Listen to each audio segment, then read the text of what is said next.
in the kitchen with Georgia at the Hub on Smith. Hi, and thank you for joining me in our fourth and final video here at the Hub on Smith looking at winter squash. I'm Georgia Boley. I'm the dietitian for the Hub on Smith in Sheridan, Wyoming, our senior center. And we have, for the last 3 weeks, done a video looking at different winter squash, acorn, butternut, and spaghetti, and how to prepare that very easily, and also what are the nutritional values of those squashes. And today, our final one is the pumpkin. So we're going to talk about how can you utilize this jack-o'-lantern that you might have from Halloween a couple days ago left over instead of throwing it away. What could you do with it? And we're going to look at several recipes and the nutritional value of the pumpkin. So if you do have a jack-o'-lantern and it's in good shape, there's no mold, I'm going to show you how you can utilize it to make several meals actually. So with the pumpkin, you can use the whole thing in different meals. Let's first look at the skin. For the skin, you can actually peel it while it's raw and then put those peels in the oven at about 375 for 15 minutes. You want to watch it so that it doesn't get too brown. And it makes an amazing chip. Super healthy, full of fiber, magnesium, and vitamin A, because vitamin A is what's giving it the color. And it really has a nice crisp to it. Like super has that crunch that we're all looking for in a snack that's a healthy, crunchy alternative to chips. Certainly would suggest trying that. So that is one way to get this pumpkin skin chip, is by peeling the outside of the pumpkin when it's raw.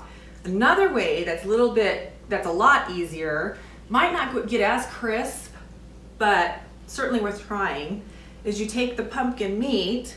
So here's a carcass of one of my jack-o'-lanterns, and I cooked it for 40 minutes, 375, and it's definitely ready to go to process, however I'm going to process it.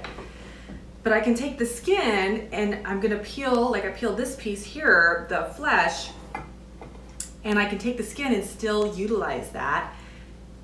And so after roasting it, I can then take this skin, which is not crisp yet, put it back in the oven and crisp it for maybe 10 minutes at 375. So that's another way to try to make the chip that would be easier than peeling it raw, is wait after roasting and just simply peel the skin off and then throw it back in the oven to crisp it up. So there's a way you can use the skin to eat. So once you peel the flesh after roasting it, cutting up your jack-o'-lantern and roasting it, you can do it upside or face up or face down. Then let the flesh cool, and there's several recipes you can use the flesh for that we're going to review in a minute. But let's look at what else you can do with the whole pumpkin. If you have a jack-o'-lantern, you don't have the guts anymore, but next time you can actually save the gross guts inside, and you can use that with other veggies to make a really nice broth. Really adds some wonderful flavors to chicken stock or just a vegetable stock, where you would just put this in with some water, some celery, some onion, some carrot, garlic, maybe an apple, and let that simmer and make this really nice broth that you can use for soups, gravies, casseroles. So, and then you of course discard all of those vegetables and the guts out of the broth, but it leaves a really nice flavor. So that's what you can do with the guts if you wanted to use those as well. The seeds are awesome. They're so good for you too. The pumpkin seed is super high in protein, like most seeds and nuts, but particularly the pumpkin seed is very high in protein. Great source of omega-3, which is the fat that we're all trying to get more of in the American diet, because it's the one fat we tend to not get enough of in the American diet. And that's the fat that we think of as fish fat, because fish is one of your best sources. But pumpkin seeds are a great source of omega-3 and excellent source of magnesium, another nutrient that we as Americans have a hard time getting enough every day. So about 34% of your needs for magnesium and a quarter cup of pumpkin seeds in a day. So for the day. Great source of fiber, as is the flesh, as is the skin, and all of the beautiful yellow or orange color is really that vitamin A, those beta carotenes coming through, showing you how that nutritional value there of that vitamin A. So there's the nutritional piece. There's how you can process the carcass of your pumpkin instead of throwing it away if there's no mold on it. Some of the recipes you can use for the flesh, lots of them: pumpkin bread, chocolate chip pumpkin muffins. I have a recipe on my website at taylornutritionllc.com for chocolate chip pumpkin muffins. I also have a recipe for pumpkin pie for two, where you make you take the pumpkin flesh and some other ingredients and make pumpkin pie in mugs and microwave it. So that's a great way for if you're just cooking for one or two people to have a pumpkin pie experience. I have a recipe for a soup that is a pineapple pumpkin spice soup, and that's pretty good. It has a nice bright flavor with that pineapple coming through. And then my favorite recipe of all of my recipes on my website, which I plan to do with this pumpkin, is called, I have to look at it, it's a long label, but ginger roasted pumpkin and quinoa salad with mint, chili, and lime. It is delicious. Every time I've made it, people just love it. So certainly would encourage you to try that if you have this much pumpkin, and it takes up a lot of pumpkin too, which is great. So if you have this much pumpkin, it's a great recipe to use for the at least half of a pumpkin is what you end up using.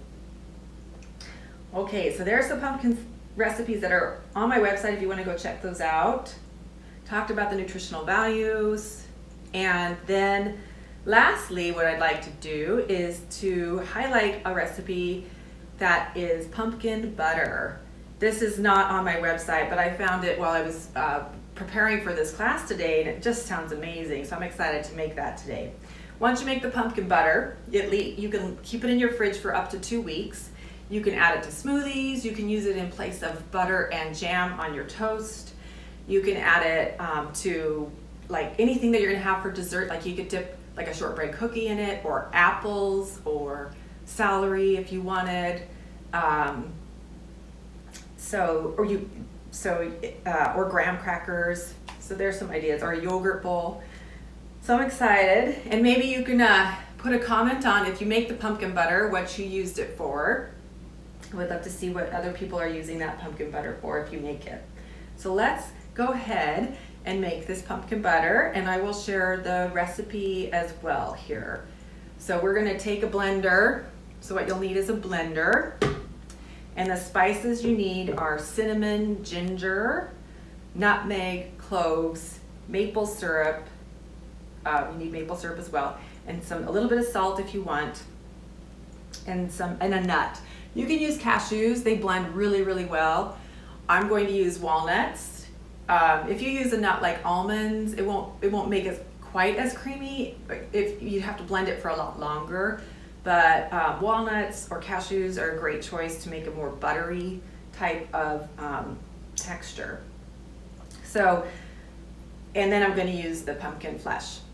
Okay, so here I'm going to make the pumpkin butter, and then I hope to see comments on if you've made it, what you've actually used it for. And I look forward to next month in December doing videos. We're going to do some more videos, and we're going to talk about spices and herbs and how to use those for the holidays to spice up your holiday meals, and really looking at the health and healing elements of the spices and herbs that we can use. Thanks again for joining me. I look forward to seeing you in December when we do those videos. Thanks. Thank you for watching this video. For more information, you can visit taylornutritionllc.com or call the Hub on Smith in Sheridan, Wyoming.